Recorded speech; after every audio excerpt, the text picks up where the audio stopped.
چند دن قبل ڈاکٹر عامر لیاقت دنیا سے پردہ فرما گئے۔ ان کی تدفین غازی عبداللہ شاہ مزار کے احاطے میں ان کی والدین کے قبور کے پاس کی گئی۔ کئی دن گزرنے کے بعد ایک بندہ عدالت پہنچ جاتا ہے، جا کر یہ دعویٰ دائر کرتا ہے، درخواست دائر کرتا ہے کہ ڈاکٹر عامر لیاقت کا چونکہ قتل ہوا تو ان کا پوسٹ مارٹم کیا جائے۔ اب چونکہ ڈاکٹر عامر لیاقت حسین کو جب دفن کیا گیا اس وقت بھی یہ معاملہ اٹھا کہ ان کا پوسٹ مارٹم کیا جائے، جبکہ ان کا بیٹا، ان کی بیٹی اور سابقہ ان کی اہلیہ وہ اس چیز پر راضی نہیں تھے کہ ڈاکٹر عامر حسین کا پوسٹ مارٹم کیا جائے، چونکہ ان کی طبی موت ہوئی ہے اور نہ ہی ان کے جسم پر کوئی نشانات موجود ہیں، نہ ہی چھری، چاقو، خنجر کے نشانات، نہ گولی کے نشانات موجود ہیں۔ تو اہل خانہ اس چیز پر واضح تھے کہ ہم ڈاکٹر صاحب کا پوسٹ مارٹم نہیں کرواتے، جبکہ انتظامیہ یہ کہہ رہی تھی کہ ان کا پوسٹ مارٹم کرایا جائے۔ تو مذاکرات کے بعد یہ بات طے پائی کہ اہل خانہ کے کہنے پر ڈاکٹر عامر لیاقت کا پوسٹ مارٹم نہیں ہوگا، انہیں دفن کیا جائے۔ تو جمعرات کو ان کی ڈیتھ ہوئی، جمعہ کو غازی عبداللہ شاہ مزار کے احاطے میں ان کی تدفین کی گئی، اگرچہ ان کی تدفین تھوڑی لیٹ ہوئی لیکن ان کی تدفین کر دی گئی۔ اب کئی دن گزرنے کے بعد بندہ عدالت جاتا ہے، جا کر کہتا ہے جی ان کا قتل ہوا ہے، پوسٹ مارٹم کیا جائے۔ تو اب دیکھنا یہ ہے کہ پوسٹ مارٹم کی شرعی حیثیت کیا ہے، کیا پوسٹ مارٹم کرانا صحیح ہے یا صحیح نہیں ہے، اور پھر جب انسان کو قبر کے اندر دفن کیا جائے، بالخصوص کسی مسلمان کو، تو کیا دوبارہ قبر کا کھولنا صحیح ہے یا نہیں۔ تو پہلے قبر کے کھولنے کے بارے میں سن لیں کہ بلا وجہ عذر شرعی کے قبر کو کھولنا درست نہیں ہے، یا کسی قبر کے اندر پانی آ رہا ہے اور میت بار بار خواب کے اندر آ رہی ہے، اور اس پر بھی علماء سے فتویٰ لیا جائے گا، تب جا کر قبر کو کھولا جا سکتا ہے۔ بلا عذر شرعی قبر کو کھولنا درست نہیں ہے۔ تو پوسٹ مارٹم کی طرف اگر آئیں تو کہ پوسٹ مارٹم کرانا کیسا ہے، تو حضور نبی کریم علیہ السلام نے ارشاد فرمایا، سیدہ عائشہ صدیقہ اس حدیث مبارکہ کی راویہ ہیں،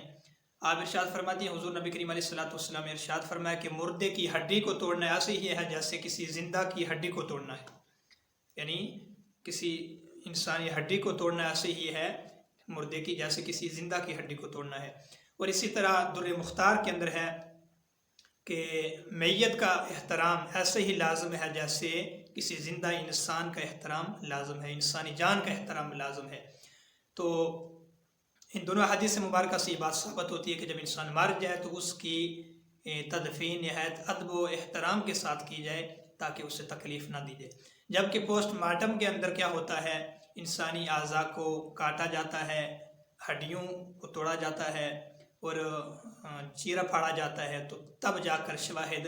اکٹھے کیے جاتے ہیں کہ انسان کو جو قتل کیا گیا یا گولی کے ساتھ کیا گیا وہ گولی کیسی تھی،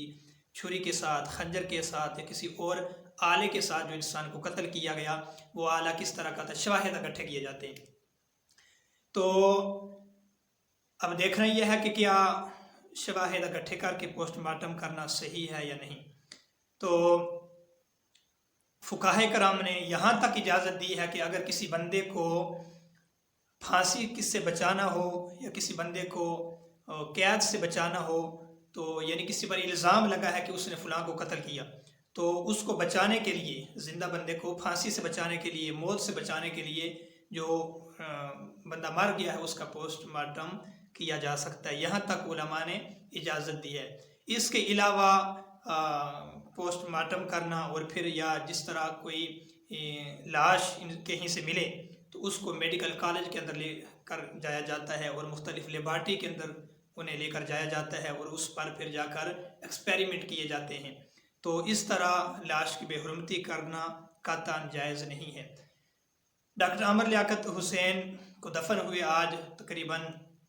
1 ہفتے سے اوپر ہو گیا ہے عرصہ، تو ان کی لاش کو قبر سے نکال کر پوسٹ مارٹم کرنا یہ کیسے صحیح ہو سکتا ہے؟ شرعی اعتبار سے اور اخلاقی اعتبار سے بھی اگر دیکھا جائے تو ہر دو لحاظ سے اس طرح قبر کھود کر ایک میت کو نکال کر اس کا پوسٹ مارٹم کرنا صحیح نہیں ہے۔ آج بھی اس کے اہل خانہ، اس کی بیوی جو سابقہ اہلیہ تھی وہ، اس کا بچہ اور اس کی بیٹی، جب ان کا والد بھی دنیا سے چلا گیا وہ اس پریشانی کے اندر ہیں، اور دوسری اوپر سے پریشانی یہ کہ انہیں عدالتوں کے چکر لگانے پڑتے ہیں اور جا کر اپنا کیس لڑنا پڑتا ہے کہ ہم ڈاکٹر عامر حسین لیاقت کا پوسٹ مارٹم نہیں کرانا چاہتے۔ تو ڈاکٹر عامر لیاقت کا پوسٹ مارٹم کرانا صحیح نہیں ہے، چونکہ انہیں دفن کیا گیا، اور دفن اس طرح نہیں کیا گیا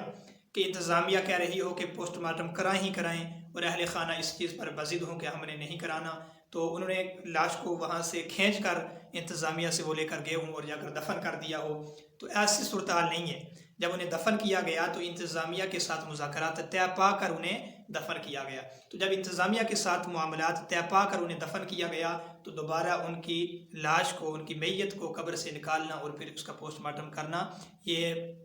درست نہیں ہے۔ اور دوسرا، جب اہل خانہ اس چیز کے گواہ ہیں اور وہ کہہ رہے ہیں کہ تبھی موت ہمارے والد کی جو ڈیتھ ہوئی ہے، ان کی بیٹی اور ان کا بیٹا کہہ رہا ہے کہ ان کے جسم پر کسی چھری خنجر کے نشانات موجود نہیں، کوئی گولی کے نشانات موجود نہیں، وہاں جہاں پر ان کی جس کمرے کے اندر ڈیتھ ہوئی اس کمرے کے اندر کسی قسم کے کوئی آلے نہیں ملے اور شواہد نہیں ملے جس سے پتہ چلتا ہو کہ انہیں گولی ماری گئی یا انہیں کسی چھری کے ساتھ